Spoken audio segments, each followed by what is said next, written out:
Hi guys, it's Marissa here from Little House Living. Today I wanted to talk about some really easy foods to preserve that you could grow in your garden this summer. I know that it's really difficult to decide which plants that you want to grow, but if your decision is swayed by which ones you want to preserve, hopefully that this video will help. So one of my favorite foods to grow to preserve is carrots. They aren't necessarily the easiest thing to grow. It depends on what kind of soil you have, but carrots are really easy to preserve.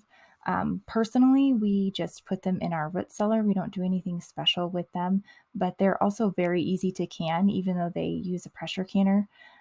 All you have to do is pressure can them for 25 minutes and they can be completely shelf stable. But if you want to do the root cellar version or just cold storage version, all you have to do is place them in some single layers. Or if they're shorter term, you don't even have to put them in single layers. Just put them in some kind of crate where they can get some air movement and put them in cold storage. So green beans are probably one of my top favorite plants to grow just because they're super easy to grow. You can put a bunch of seeds in the ground and they all pretty much come up no matter what. So green beans are one of my top picks to grow and to preserve, mostly because our family really loves pickled beans. And so we pickle a lot of green beans every year.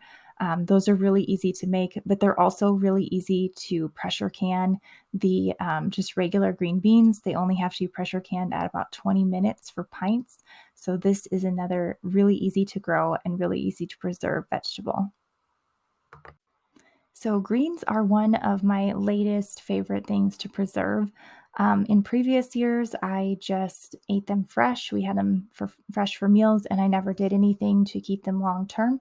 But in the last couple years, I have been drying them, and I found so many different uses for greens that I found that it's completely worth it. Plus, they're super easy to dry. So you can either dry them out like in the sun on a screen, or you can put them in your dehydrator and they'll dry out in only about 4 hours. So they're really easy to dry. Some of the greens that we dry are broccoli leaves, cabbage leaves, carrot tops, Swiss chard, anything that's a little bit thicker. I don't really like to dry the leaves that are really thin, like from a lettuce, but if you've got some kind of spinach or Asian green, all of those will dry really well. And the nice thing about the dried greens is that they're shelf stable.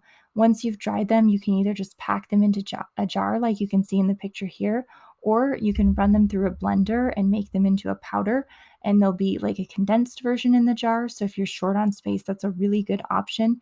And plus, most of the time when you're using them, you're probably going to be adding them into a smoothie or into a casserole. And so the powder works just fine. Okay, so something that not everybody has luck with growing, but I seem to do for some reason is winter squash. And I love growing winter squash because it is so ridiculously easy to preserve. Literally, all you have to do is set it and you can forget all about it until it's time to use it. Don't forget about it completely though, or it will go moldy in your cold storage.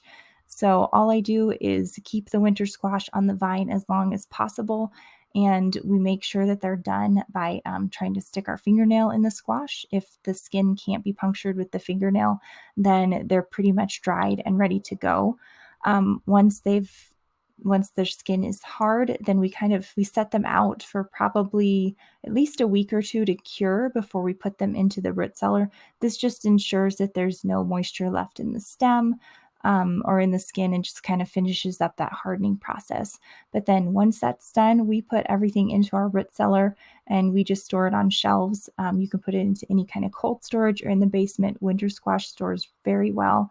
And if you store it in the right conditions, it can be kept all winter long. Okay, so last but definitely not least on this list is zucchini. We use so much zucchini. We use it in breads, we use it in cookies, we use it in brownies. I use it in savory dishes. There's so many different uses for it. And I used to always shred the zucchini and then put it in the freezer. And then when I get it out to use it, I had this soggy clump of nasty vegetables and it took up space in my freezer. So about 3 or 4 years ago, I started dehydrating my zucchini, and that has worked so well. And I will never go back to freezing it again. So once I have the zucchini picked, and it doesn't matter if they're big or little, that's the best part about this. Once I've picked the zucchini, I shred it all up. I put it on my dehydrator trays and I dry it until it's completely dry. There's nothing, no moisture left in it at all. And then I just pack it in jars and put it on my shelf just like any other pantry item. And it will store all winter. I've actually have some zucchini in my pantry that is 2 years old right now, and it works just fine. And then when you're ready to use it in a recipe, you just put it in a little dish, add some water to kind of cover it so it rehydrates, and it works exactly the same, except you don't have this gooey, sticky mess that you pulled out of the freezer, and it's shelf stable, so you don't have to take up freezer space. I hope this little video has been helpful for you as you decide what you're going to grow in your garden this summer and how you're going to preserve it. Thanks for watching.